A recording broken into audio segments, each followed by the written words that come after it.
The wind carried dusk on its shoulders, curling through the cracked ribs of the wooden town like it was looking for someone to forgive. Dust danced low across the dirt road, and the last light stretched long over the earth, the way light does when it knows it's about to leave. Amos Wilder stood still as a mountain shadow at the edge of town, blood drying on his shirt. One arm hung heavier than the other, his shoulder stiff with ache, but he didn't mind the pain. He looked down at the small hand curled around two of his fingers, tiny, warm, and trembling with trust. The girl had barely spoken since he pulled her from the outlaw's horse, snatching her back from men with too much whiskey in their souls and no fear of God. They'd come through quick, laughing with rifles raised, and gone quicker still, leaving a mess of fear behind. Only one stayed behind, twitching in the dust. Amos hadn't meant to kill him, but the man had aimed low. The kind of low only cowards choose. No one came to thank him. The child clung to his leg like a vine clings to a crumbling wall. He'd never felt so tall or so useless. At his cabin, he knelt and untied the laces of his boot. She watched him. She hadn't stopped watching him. Her eyes were the color of midnight with stars in it. When he tried to lift her, she didn't flinch. She simply placed her head against his collarbone and exhaled like a bird settling into its final nest. She smelled of ash, pine, and something older. He carried her inside. He had no bed for her, only a cot and the thick buffalo hide he'd once used for camping. He laid her there, tucked her in with hands that shook, then lit the lamp and sat in the corner. Watching, listening, waiting. She slept like children do, deep, without fear, as though the day had never happened. The knock came just before dawn. It was not loud, not hurried, just a soft tap that pulsed through the wood like a heartbeat. He opened the door with a rifle in his left hand and the right still bandaged. She stood there barefoot, wrapped in a wool shawl the color of river stone. Her eyes met his, and neither of them spoke. She didn't say thank you. She only asked, "Can I sit?" He stepped aside. The rifle stayed in his hand.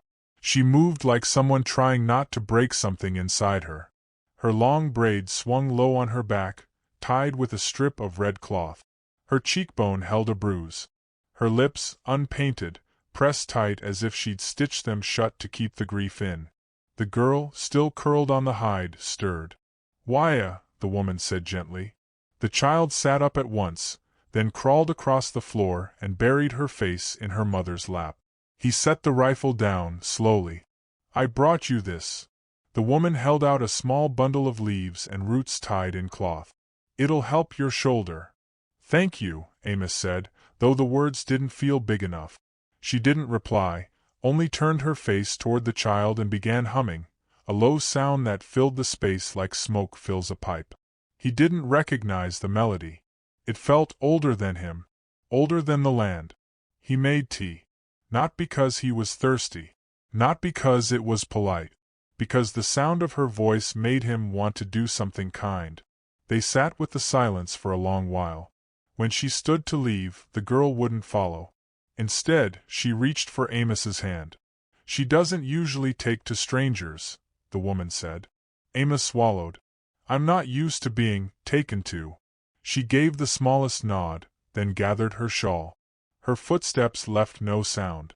The door closed behind her, but the scent of pine stayed. The town talked. Of course they did. The saloon filled with the same old whiskey and the same old words, just twisted new. Some said Amos had found himself a woman and a ready-made child.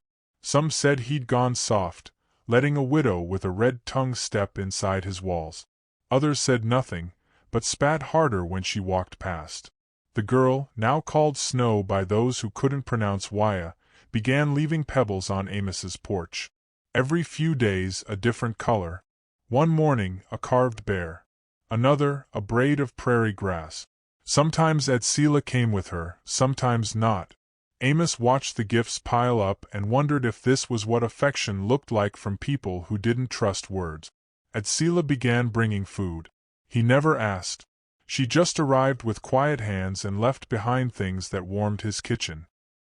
He found himself brushing the dust off his shirt more often. sharpening his knife just to have it ready.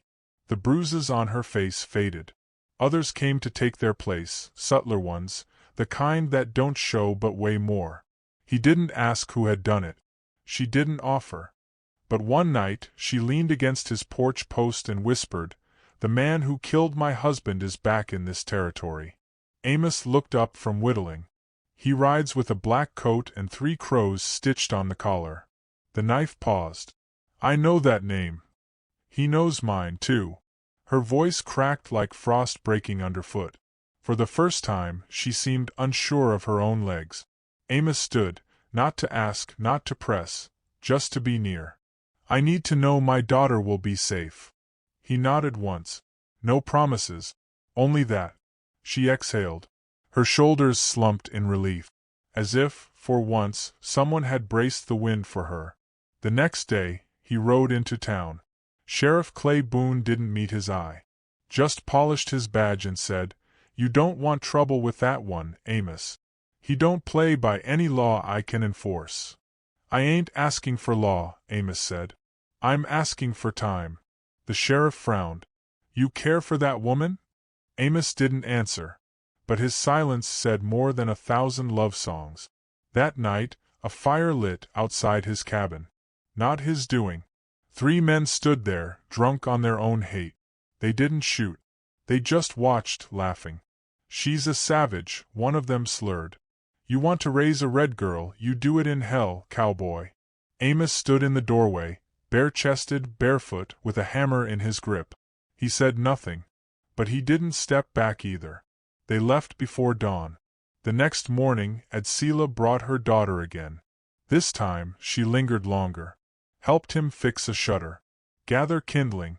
Cook bread. They didn't talk much. But every time their hands brushed, something small and warm passed between them. One night, she fell asleep in the rocking chair. He covered her with the hide. When she woke, she looked at him like she didn't expect him to be there. "I dreamt I was safe," she said softly. He touched her braid, only once, just to keep it from her eyes. "You were. But safety is a door easily kicked open." 3 crows came before the week was done.